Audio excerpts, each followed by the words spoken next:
అందరికీ నమస్కారం. ఓం శ్రీ గురుభ్యో నమః. ఏంటి వీళ్ళందరూ అమెరికన్‌లే?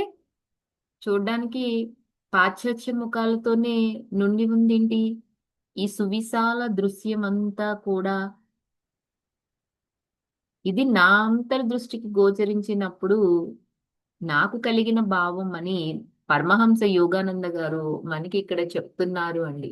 ఎందుకు అంటే ఇక్కడ ఒకరోజు రాంచీలోని పరమహంస యోగానంద గారు స్థాపించిన ఆశ్రమం ఏదైతే ఉందో, అక్కడ ఉన్న కుర్రవాళ్ళకి కావలసిన ఏర్పాట్లు చూస్తూ సందడిగా గడిపిన ఆ సంవత్సరాల్లోనండి, ఒక ఏకాంత స్థలం చూసుకోవడమే కష్టంగా ఉండేదంట. ఏకాంత స్థలము అంటే ధ్యానం చేయడానికి అన్నమాట.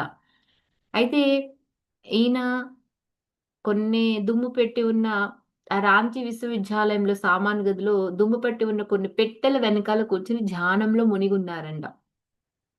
అప్పుడు ఇంకొక అంతర్దర్శనం జరిగిందంటండి. అక్కడ ఎలా ఉందంటే, అపార జనసమూహం ఒకటి తదేకంగా ఈయన వైపే చూస్తూ నటీనటుల బృందం మాదిరిగా ఈయన చైతన్య రంగస్థల వేదిక మీద అడ్డంగా సాగిపోయిందంట. వాళ్ళందరూ అమెరికా వాళ్ళే. అయితే సామాను గది వెంటనే తలుపు తెరుచుకుంటే మామూలుగానే కుర్రాళ్ళలో ఒకడు ఈయన దాక్కుని ఉన్న చోటుని కనిపెట్టేశాడు.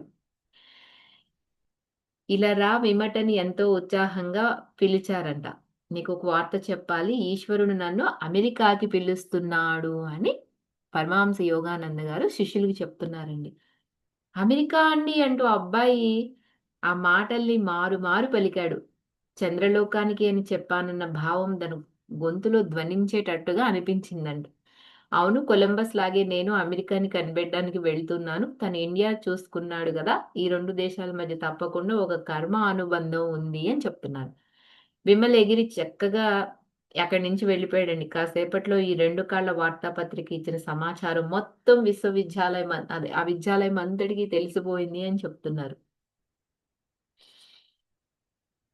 అయితే పరమహంస యోగానంద గారు మరి అమెరికా వెళ్ళిన సందర్భంగా 75 వార్షికోత్సవాన్ని పురస్కరించుకొని 1998లో రాంచీ ఆశ్రమంలో యోగానంద గారికి దివ్య దర్శనం కలిగిన సామాను గది ఉండిన స్థలంలో ఒక భవ్యమైన స్మృతి మందిరం అంకితం చేయబడిందంటండి. ఆ స్మృతి మందిరమే ఆ గదంట. దిమ్మెరిపోయిన విద్యాలయం అధ్యాపకుల్ని పిలిపించి విద్యాలయానికి కావాల్సిన పనులన్నీ చూసుకోమని వాళ్ళకి అప్పచెప్పేస్తారండి. విద్యా బోధనలో లాహిరి మహాశయుల యొక్క యోగ దర్శనాన్ని మీరెప్పుడూ కూడా మనసులోనే ఉంచుకుంటారని అనుకుంటున్నాను అని తరచూ ఉత్తరాలు రాస్తూ ఉంటాను. అలాగే దేవుడు సంకల్పిస్తే ఎప్పుడో ఒకనాడు ఇక్కడికి నేను తిరిగి వస్తాను అని చెప్తున్నారనమాట. చిన్న చిన్న కుర్రవాళ్ళ వైపు ఎండ మండుతున్న రాంచీ భూముల వైపు చూస్తుంటే పరమహంస గారి కళ్ళల్లో నీళ్లు తిరుగుతాయండి. ఈయన జీవితంలో ఒక నిర్దిష్ట అధ్యాయం ముగిసిందని అప్పుడాయనకు అర్థమవుతూ ఉంటుంది.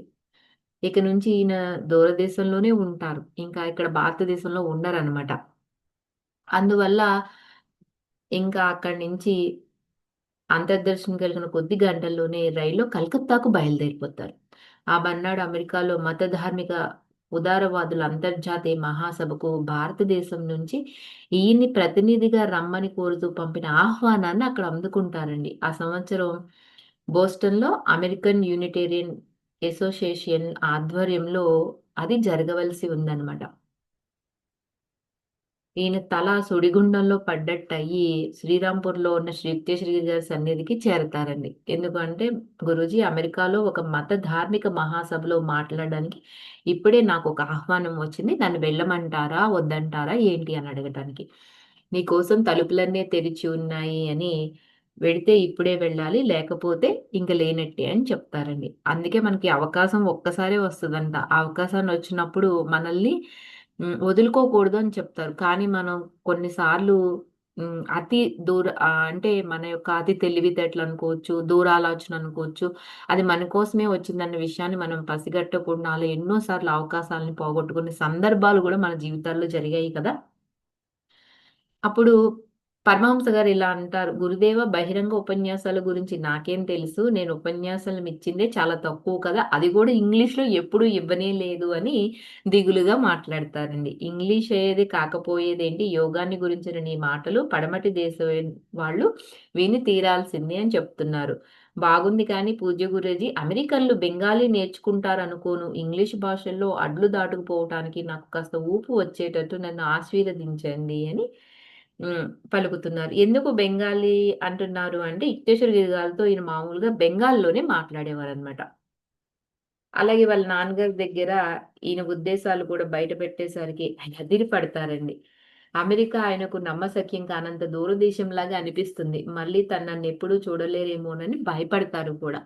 ఎలా వెళ్ళను అని వెళ్ళగలవు, నీ ఖర్చంతా ఎవరు భరిస్తారు అని ఆయన అంటారండి. ఈశ్వరుడు తప్పకుండా నా ఖర్చులకి కావాల్సిన డబ్బంతా సమకూరుస్తాడు. నాన్నగారు నాకు సహాయం చేయమని బహుశా దేవుడే మీ మనసుకు తోపించవచ్చు అని ఇండైరెక్ట్‌గా వాళ్ళ నాన్నగారితోనే చెప్తారండి. ఎన్నటికి అలా జరగదు అంటూ వాళ్ళ తండ్రి గారు చెప్తారండి. కానీ ఆ మర్నాడు వాళ్ళ నాన్నగారు ఒక పెద్ద మొత్తాన్ని రాసిన చెక్ ఒకటి ఈయన చేతికిచ్చినప్పుడు పరమహంస గారు ఆశ్చర్యపోతారు. నేను నీకీ డబ్బిస్తున్నది తండ్రిగా నా బాధ్యత నెరవేర్చటానికి కాదు, లాహిరి మహాశయులకు విశ్వాసపాత్రుడైన శిష్యుడిగా మాత్రమే ఆ పడమటి దేశానికి వెళ్లి జాతి, మతం భేదం లేని క్రియాయోగ బోధనలు వ్యాప్తి చెయ్యి అని వాళ్ళ తండ్రి గారు పరమహంస గారికి చెప్తారండి. వాళ్ళ నాన్నగారు ఎంతో నిస్వార్థ దృష్టితో తన వ్యక్తిగతమైన కోరికల్ని పక్కకి పెట్టగలిగినందుకు పరమహంస గారి యొక్క హృదయం గాఢంగా చలించిపోతుంది. బహుశా మళ్ళీ మనం ఈ జన్మలో కలుసుకోలేమో ఏమో అని అప్పటికే 67 వయసులో ఉన్నారండి వాళ్ళ నాన్నగారు. ఎంతో విచారపడతారంట. ఈశ్వరుడు మళ్ళీ మరొకసారి మనల్ని తప్పకుండా కలుపుతాడు అంటూ సమాధానం ఇవ్వటానికి అంతర్జ్ఞాన అనుభూతి వలన కలిగిన దృఢ విశ్వాసం ఒకటి ప్రేరణ ఇచ్చిందంట. అజ్ఞాతమైన అమెరికా తీరాలకు చేరుకోవటానికి గురుదేవులు వీళ్ళ స్వదేశాన్ని విడిచి వెళ్ళే ప్రయత్నంలో ఉండగా చాలా భయపడిపోతారండి పరమహంస గారు. భౌతికవాది పాశ్చాత్య ప్రపంచం గురించి ఈయన ఎన్నో కథలు విన్నారు. సాధు సత్పురుషుల తపోబలంతో అనేక శతాబ్దాలుగా పునీతమైపోతున్న ఈ భారతదేశానికి పూర్తిగా భిన్నమైనది ఆ పాశ్చాత్య ప్రపంచం. పాశ్చాత్య వాతావరణాన్ని ఎదుర్కోవాలంటే ఆ ప్రాచ్య దేశం నుండి వచ్చిన గురువు హిమాలయాలు చలి బాధలు తట్టుకోవటానికి అవసరమైన దానికంటే ఎక్కువ దృఢంగానే ఉండాలి అనుకున్నారండి. ఒకనాడు వేకువనే ప్రార్థన చేయటం ప్రారంభిస్తారు. ప్రార్థన చేస్తూ ఈయన చచ్చిపోయినా సరే, చలి బాధలు తట్టుకోవటానికి అవసరమైన దానికన్నా ఎక్కువగా దృఢంగా ఉండాలనుకున్నారు కదండీ! ఇ దేవుడి మాట వినేదాకా ప్రార్థన కొనసాగించాలన్న మొండి పట్టుదలతో కూర్చుంటారు. ఆయన ఆశీస్సులు ఆధునిక ఉపయోగితావాదపు పొగమంచుతో ఈయన దారి ఏమీ తప్పిపోనన్న హామీని కావాలని కోరుకుంటారు. అమెరికా వెళ్ళడానికి ఈయన మనసు సిద్ధంగానే ఉంది కానీ, అంతకన్నా గట్టిగా దైవానుభూతి సాంతన వినాలని తీర్మానించుకుంటారు. వెక్కి వెక్కి ఏడుపు ఆపుకోవడానికి ప్రయత్నిస్తూ అదే ప్రెజర్‌గా ప్రార్థన చేస్తూనే ఉంటారు. జవాబేమీ రావట్లేదు. మధ్యాహ్నానికి ఒక ప్రార్థన ఈయన పరాకాష్ఠకొస్తదండి.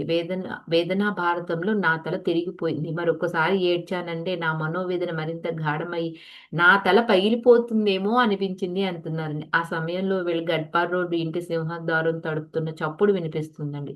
ఆ పిలుపు అందుకుని తలుపు తీస్తే సన్యాసులు కట్టుకునే చిన్న అంగోస్త్రం కట్టుకున్న ఒక పడుచాయన ఎదురుగా కనిపిస్తారు. ఇంట్లోకి వస్తారు. ఆయన ఎవరు ఏంటి అనేది రేపు తెలుసుకుందామండి. Thank you for watching. మీ విలువైన అభిప్రాయాలను తెలియచేయండి.